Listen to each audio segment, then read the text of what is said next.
Hi everyone, Jennifer Blevins-Smith with Integral Clinic Solutions, and you're watching my YouTube channel, Navigating the Business of Medicine.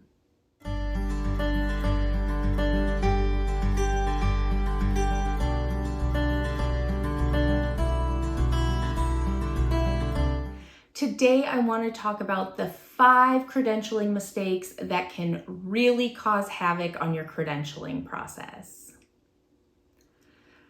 There are a lot of ways to make mistakes when credentialing, and it's not because it's a hard process. There's just a lot of moving parts and attention to detail that people have to have in order to be successful.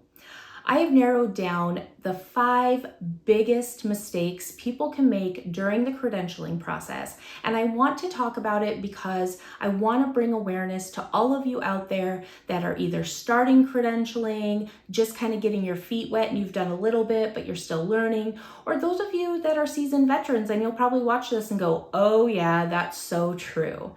And again, there are more mistakes than what I'm going to list, but these are my top 5. I would love to hear from you. Please leave it in the comments below if there are others that you think are warranting or at least competing, could have replaced one of my top 5 with something that you're thinking about. So please leave that in the comments below. Before I jump in, I just want to let you know that I do offer a healthcare credentialing and contracting course. It is offered through the Thinkific platform. It is a course that you would have to pay for, but I have broken the entire course into 3 different sections. We have the beginners section, the intermediate section, and the advanced section. All 3 sections are priced individually. They are taken at your own pace. There's no expiration, so you'll always have access to them. And you can totally just take your notes and take it at your leisure, rewind, replay, whatever you need to do. I have put the QR code on the screen. All you have to do is take your camera on your phone, scan it, and it will take you to the beginner's course page and you can check it out. Each section offers a free overview video to tell you what the lesson plan is for each section. So maybe you don't want the beginners, but you want the intermediate and the advanced, or maybe you just want the advanced. So that's why I tried to do it in that format, so it leaves it flexible for everyone. Please, if you have any questions about my course, you can leave that in the comments as well. All right, so let's jump into my top 5 credentialing mistakes that people can make in the credentialing for providers, of course, process. Number 1, submitting incomplete applications. If you take my advanced section of my credentialing course, we review an actual credentialing application and we go through it line by line.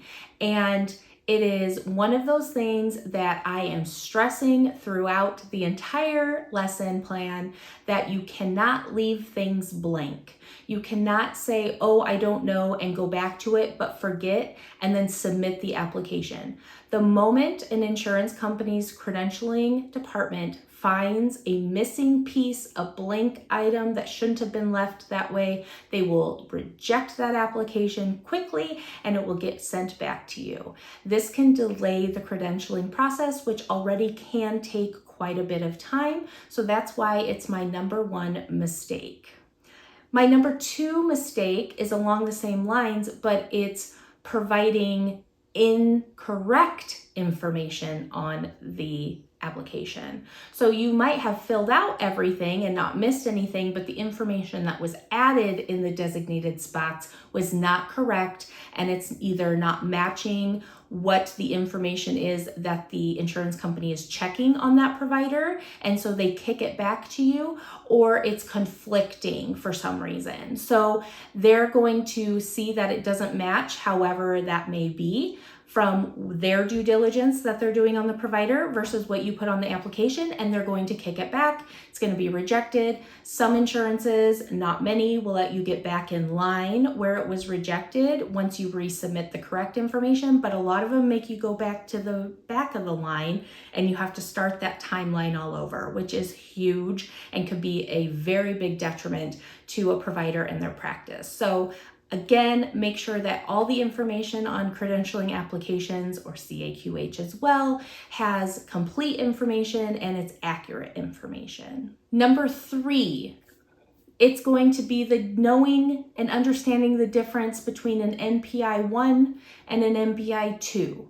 An NPI 1 is the individual's NPI number for the provider that follows them the life of their career. The NPI 2 number is the group or organizational NPI number for which they are going to be working. If they're going to be working for multiple different entities, or an entity that has multiple different NPIs based on location or something like that, then they would need to be associated to all of the places where they're going to work. And you also have to make sure you put the correct NPI 1 in the NPI 1 place for the provider, because on the claims, it's going to ask for the billing organization's NPI, which is the NPI 2, and also the provider's NPI 1 who is rendering the services. And if they don't match up in their system and are affiliated with one another, then they are going to reject the claim and it's going to cause a lot of financial issues. So my number 3 credentialing mistake is improper differentiation between an NPI 1 and an NPI 2 and cross entering them in the incorrect places, which relates to number 2 mistake that we talked about. Moving on to mistake number 4, improper prioritizing of applications. I talk about this in a lot of my credentialing videos as well as my credentialing course, that you want to prioritize the payers that are going to take the longest to finalize the credentialing process. And usually these are going to be your government insurances, your Medicares, your Medicaids, your TRICARE military insurances, okay? So making sure you get those applications taken care of first, and then working on your commercial insurances that could take a long time. UHC, Blue Cross Blue Shield, Cigna, Aetna, those big ones. Now, when it comes to your local smaller plans, obviously I can't tell you which ones those are, but if you watch my other videos and you take my course, you will know how to prioritize these accordingly based off information that you gather during certain steps of the credentialing process. But prioritizing is huge. And lastly, my 5th mistake for credentialing is not being organized. Organization and attention to detail are the 2 biggest keys to success when it comes to provider credentialing and contracting.